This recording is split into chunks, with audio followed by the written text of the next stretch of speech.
Hello, hello, hello. Welcome to another episode of Outside the Box. We're not in the box. We're outside the box. And we are getting way outside the box today. And I'm super excited because we have officially signed on a new provider and a new facet. I don't want to say it's not a new facet of medicine, but a brand new addition to our clinic. We have brought on Lucas Schmidt, a dear friend of mine, as our brand new nutrition coach. Y'all, we have never had this before. This is very exciting because how often in the room, I guarantee you every single one of you patients, whether you've seen us or other providers, it says, come into the room, what should I eat? Or how should I exercise? And you have 5 seconds to say, eat low carb, intermittent fast, run 5 times a day. I mean, like, that's not enough explanation. So now we have that resource available to you starting August 17th. We're going to have Wednesdays only for now. Hopefully we'll build that up more.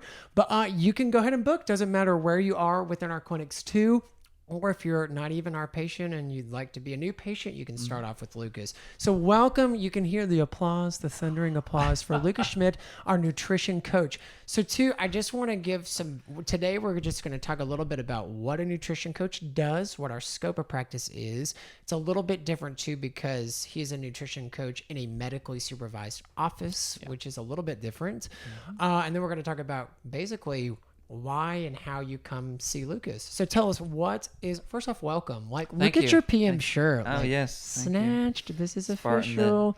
Sport in the Navy. We were wearing something different and we totally got changed. Yeah. We had our green room. So this is technically not my shirt. It's Lucas's. I apologize for wearing it first. That's fine. So what is a nutrition coach? A nutrition coach is simply a guide. I would actually think of it as like a go-between. So when you see a physician, a lot of the times the language can be very clinical. So I'd like to think of it as a nutrition coach, or myself as a nutrition coach, as someone who can make it more layman's terms, help you to understand why you're eating certain foods, or why does a doctor tell you to eat this or that. Or I can explain that you should be eating this or that. So it's just, it's anywhere from outside of a medically supervised profession, like strictly a nutrition. Say I had my own practice by myself. Right. I would be more limited on my ability to be very specific. Right.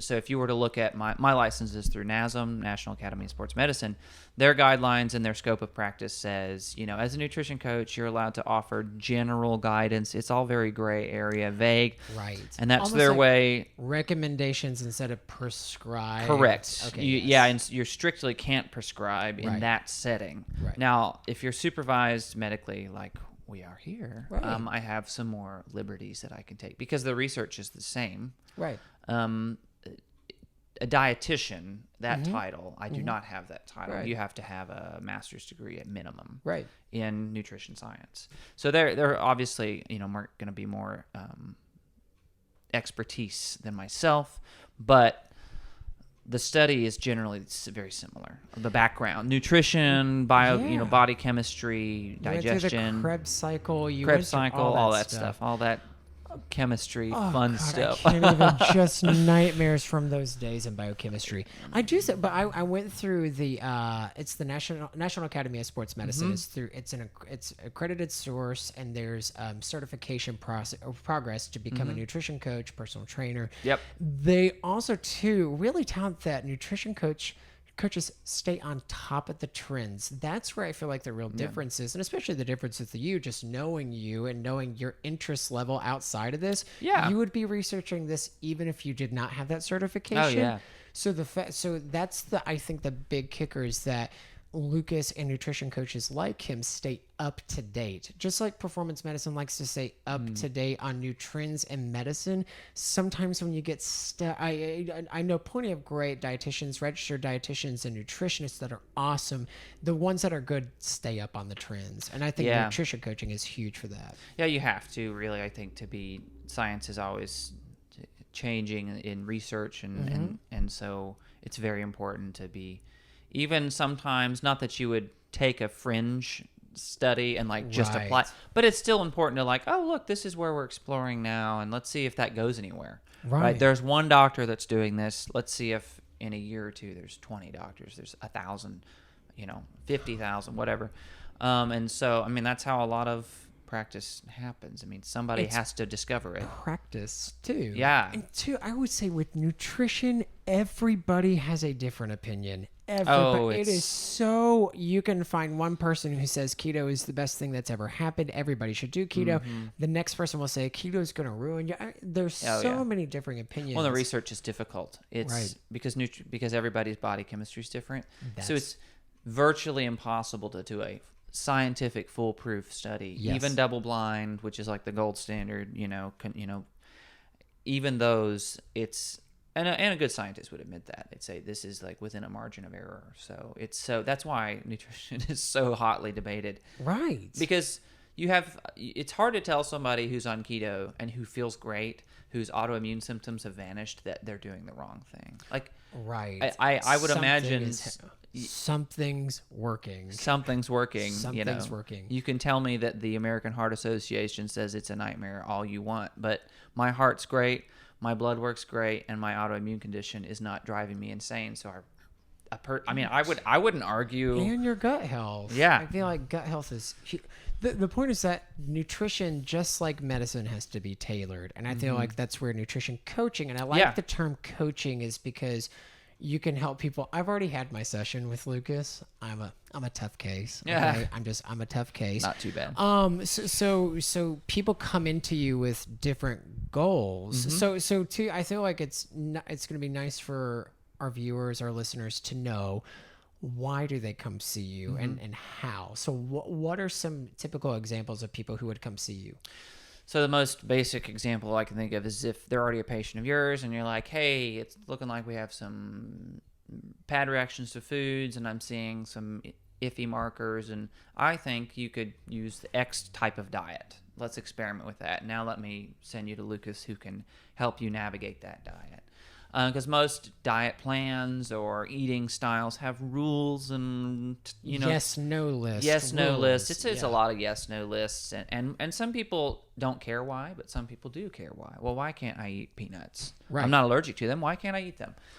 So that's one reason. That's like the most direct. Another reason would be you have a little extra weight you want to lose and you're not sure where to start and you don't really trust a YouTube channel. Or, you Right. don't know them. You don't get to meet them in person. You don't get to really ask them.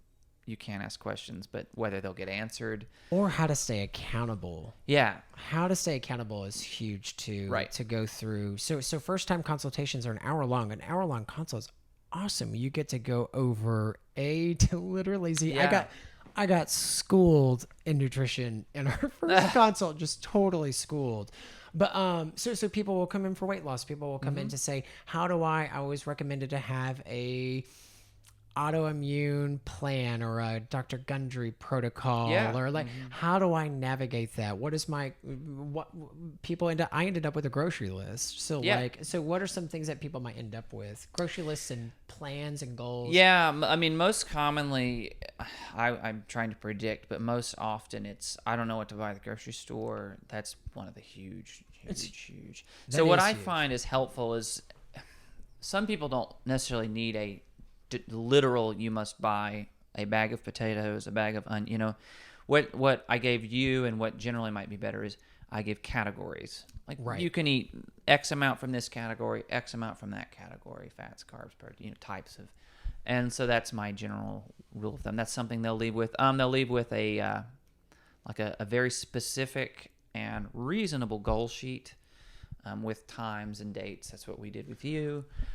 It literally was like this 12-step program. Yeah. Because I'm just going to say there's a lot of alcohol on that nutrition log that I sent you. So I got a 12-step I'm kidding. But it's a it's honestly, it's a four-phase. 4-phase, yeah. 12. I believe it's 12 goals over 4 phases. Or Yeah. somewhere around Goal there. 1 is just one, or phase 1 is one goal, and then we have 3 in each of the next. So why that? What do you see as the benefit of that as opposed to saying, because most often whenever, and I've done this before, I've read Dr. Gundry's book. I was like, of course I have leaky gut. Of course this would be good for my skin and sensitivities and diabetes. I now have a yes, no list. And then I tried to do it. And then 3 days later, I just went back to eating. Yeah, I find for habit change, you can't, I shouldn't never say never. There are some people, I'm actually kind of one of those people just because I like to, part of the reason I like nutrition is experimenting myself. So I am willing to do like a cold turkey, like I'll do all the rules right now. Right. I feel like your family's. I know your family well. Like, They're a little y'all, bit like that. I love it. I love it. Y'all my are mom, like, y'all my are sister in it to is, win it. Yeah. So I love it. I can do I'm that. not. I can do that, but it's because it's something that's interesting to me. And it's not to say that I'm like special. That's just my particular focus. So it's not as hard for me to make that sudden change because I have a experimental goal. Most people don't have that. They just want to be healthy. So I find that simple and attainable goals that are specific but not massive changes to your daily habits. So like your first goal, am I allowed to? Yeah, please, yes. Your I was about to first say goal. mine were so specific you can share all of them. Okay. So yeah. Your first goal was see to the preparation of one meal out of your 3 or 4, however many meals you eat a day. On average, people eat 3 a day, but see to one preparation a day, meaning you cooked it or you threw some veggies in a bag and like made up a meal, as opposed to I went to a restaurant or I ordered takeout, to change that out. Because I do believe, and this is another thing we would work on and discuss in session, is finding the time to prepare your food. It's so important. You learn about nutrition just by making it. Lucas is ready for all your excuses, and he's gonna shot him. He's gonna shoot them all down in a very nice way. I'll Tai Chi them. I'm telling you, Tai Chi them in a nice, slow way to say. Excuses are like one of the worst reasons people don't adhere to diets. I don't feel like it today. I'm tired. I have a migraine. I don't have time. I don't have time. It's the biggest one. I don't have time. And so the challenge, if you're ready for that, because I put that, so whenever you start in Lucas's program, there's a nutrition log that you're going to fill out for 7 days. Everything that goes into your mouth. It is really enlightening. Good, bad, and ugly. Oh, it's enlightening. I had a really crazy week the week that I decided to do that, and it was gnarly. It wasn't horrible. It seems horrible to you because you're aware of nutrition. It seemed horrible. So you write everything down, but also too, there's nutritional goals. There's also obstacles to good nutrition, and a lot of time, that is cost, or I don't know what to do, or I don't know how to cook. So those are all things that they can discuss with you. All those things. Yes. Yep. So for mine, it was my first phase is something needs to come from your own hands once a day. And that's not achievable. But in that first visit, I got my whole grocery list and what my end goals are going to be. So it transitioned from that into, one of them's cutting down on the number of days that I drink alcohol. Yeah. Was that number 2? Is that phase 2? I think that was further down the list. And these, for you, I did them 1 week apart each one. Week, yeah. Now that'll change depending on the client. Okay. Again, you were very much ready and interested in gung ho. So a goal a week is actually quite a few goals quickly. Yeah. So some people could expect to have a goal every month. 2 months. I mean, it's a long trajectory. The idea is to trick ourselves. The reason the goals need to be very, very simple and not big, because you don't want it to feel like work. Because if it feels like work, you'll burn out and you'll be frustrated. If it feels like just a slight little thing you did differently for the day, eventually that becomes habit, and then you don't even think about it. Yeah. Like I cook all 3 my meals a day, or every meal that I eat every day, I cook myself, or I make it, or I've prepared it. And at first that's like a lot to do, but now it's like, it's reflex. I just get up, or at night, late, before I go to bed, I just I listen to music, or I've got some like podcasts on my phone I'd listen to. It's just like part of the routine. And nobody is busier than Lucas or his family. So if maybe my mom's busier than me. She's way busier than me, and she cooks everything. She cooks a lot of meals. So too, there is time even for the busiest of busy. But how do we make those slow change habits into getting there? I feel like I can't stress the importance of nutrition. We can do everything that we possibly can from a medical standpoint to have longevity in our lives, but your car will not run if you do not put premium gasoline. You've got to put good gasoline in there. If you put dirt into your car, it will not run. And that is how your gut works. Right. So you've got nutrition is everything. And 2, it's something that everyone can do, Oh, right? yeah. Everyone Everybody can do it. So we're ranging anywhere from patients. So my trajectory was low inflammatory diet for a lot, for more of like, I wanted to go for a Mediterranean diet. Yes. So I picked a specific one that I wanted to look for, and I gave my obstacles, which is type 1 diabetes. So I'm very sensitive to glucose Yeah. and with my insulin levels. Other is skin issues with gluten sensitivities. Yeah. I've tested that. Lucas is going to have access to our medical history because he's in a medically supervised office. So too, we get to share and say and bring on a medical provider to say this patient has thyroid disease, this patient has insulin resistance, this patient has type 1 diabetes, or crazy gluten allergies, and you can bring in Dunwoody testing and GI maps. Like, Yeah. So too, that's important to kind of create a very tailored approach to you to get your end goals. Yeah. But it can also be the people that I eat fast food 3 times a day. Right. And it's a simple. So sometimes it's fine if your problem is simple. That's actually easier. It makes my job easier because it's like way less research I have to do into your personal history. It's more of, so you eat McDonald's way too much and you want to figure out. Obviously, you should eat less of it, but how do you get there? How do I do it, and how do I convince myself to do it? And what do you replace it with? Right. And so that's something that I'm perfectly happy to work with. All of these, it's a wide range, and even going on the further end too, because I feel like I'm mid-range. So we even have some patients scheduled too that are interested in. I'm a macro counter. I'm trying to gain 15 pounds of muscle. I'm bodybuilder. Gaining. How do I? Because you wanted to gain some weight. So right? I did. I sent a picture of Ryan Reynolds, and I said, "This is the goal." And so after a little plastic surgery and a little bit of nutritional changes, a little bit of lifting, a little bit of lifting. So hopefully we can expand your services to where, because he also does personal training as well. Hopefully we're going to bring a little bit of that on, but there are ways to actually gain too. There's a lot of patients that like to gain muscle, not fat. Correct. And how you do that appropriately. So in your intake too, he'll be able to count, which I could not believe how many like calories I was supposed to eat in a day. Yeah. So is it total daily expenditure or total daily energy expenditure? There is a formula for that he's going to calculate for every patient. So there'll be BMI, how many calories you should have to maintain to lose to gain. Lose and gain, yeah. So caloric intake too, and there's basic metabolic if you want to count too. I mean, I'll take that formula no matter what the patient is. So we're going to get that intake, which is fun. It's fun information. And we have cool, scales here that kind of measure skeletal muscle fat and body, which will be fun. But there's a lot of so if you're the person that's the bodybuilder gym nut, I need to gain. Lucas can also be your person. I need to gain, and I'm willing to count.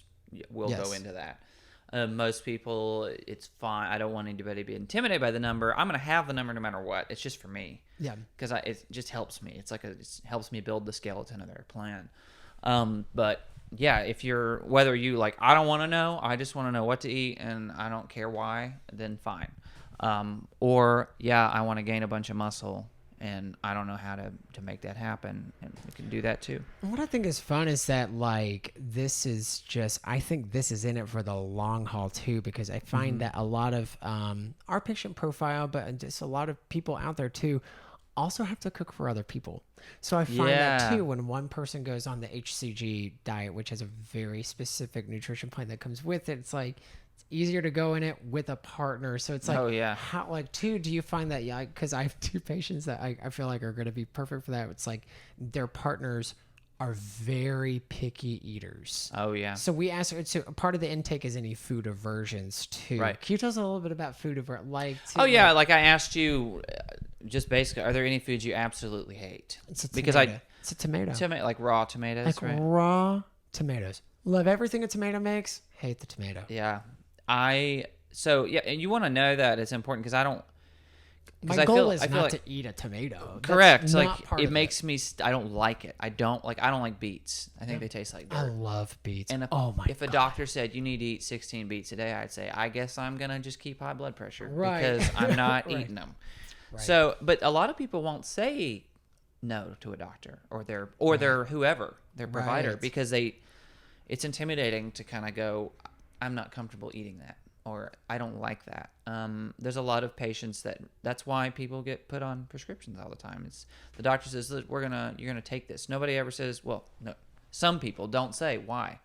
Right. They don't ask. My Right. mom almost got put on a statin in the hospital. Has no blood pressure, cholesterol. It's for cholesterol. She had no cholesterol issues, but because she was over 50, that's the protocol. Is when you discharge from the hospital, they just put you on a statin forever. Yeah.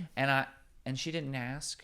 She just wasn't in a position. She just didn't feel like she should ask. And I'm like, wait a minute, we're gonna ask. Yeah. The nurse was very respectful, and she's not on a statin. Yeah. But there are so many cases like that. So what I'd like to do is get that out of the way by just saying, go ahead and tell me honestly, what do you hate? Give me a list of things I hate. I'm not going to make you eat those things because that's unless just... it's like liver and onions, right? Dude, wasn't that the big thing? That was like a punishment, was like liver Yeah, and onions? apparently that was but like apparently that's like some of the best stuff for you, right? It's liver is really good for you. Woo! Maybe Good I'll for work. other people. That's No, not on my. That's not on my 12-step program. That's not on mine either. Okay. For me. I don't know. But if you like liver, it's fine. It likes you. It likes you. But so we've kind of got the layout. So we know what we kind of know what our expectations are to become patients of yours. Yep. Our new provider here at Performance Medicine, our brand new nutrition coach, which is awesome. Our encouragement to Lucas, you'd like to spend a little bit of time with the nutrition log and their goals prior to visit. If you don't have that filled out, that's fine. If in order to prep for the visit, the best bang for your buck of getting in there is having all that stuff filled out and sent to us prior, which will get you information on how to do that. But it's going to be basically 4 intake questions about nutritional goals, pertinent obstacles like medical history, and then the circumstantial obstacles, time, cost, knowledge, any food aversions or aversions or strict allergies, and then your nutrition log. Right. But so I feel like if I have that in advance, you're just going to get a better... more comprehensive, because I won't have to ask in the Absolutely. We might review some of it, but I won't have to ask you and spend 20 minutes. It'll take 20 minutes to go through all that if we do it together, which if you want to do that, absolutely, it's your time, but that's going to leave us less time for love honing down those goals and getting all of our starter packets done. And expectations of follow-up too. So we had that first consult, hour long, and then usually our follow-ups are going to be 30 to 45 minutes, depending on the patient. But usually we kind of have 1 month, 3 months, 6 months. It's going to be tailored, but kind of expect that it's going to kind of follow a little bit of what we do medically too, because nutrition does need accountability. I think. So at least when you get started, especially starting off. If you can make somebody a food enthusiast, then the accountability kind of becomes themselves, which is cool. That's what happened to me. Is I started cooking and I thought, wow, this is so cool. And now I actually, when I go on like a vacation and I can't eat all of the pure things that I want to eat, and I eat some junk food or eat out, I actually, even though that food is delicious, after 2 days, I'm like, I want to get home. Yeah. I want to go home so I can eat my vegetables and I want to make it. Yeah. So that's what's really cool is once you can learn to cook for yourself and be excited about it, the accountability is you. And then you heard it first here, ladies and gentlemen. The accountability is you. That you had the power all along. Well, we'll click those ruby red slippers, Dorothy, and we will make it home because the power was with us all along. Thank you for coming. We're so excited to have you on board. There will be more. I'm excited.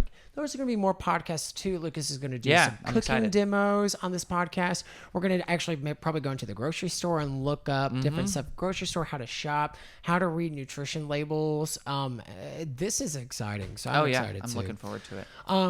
Call, schedule, ask questions. We're here to fix your nutrition one step at a time. Thank you so much. We'll see you next time. Don't go away.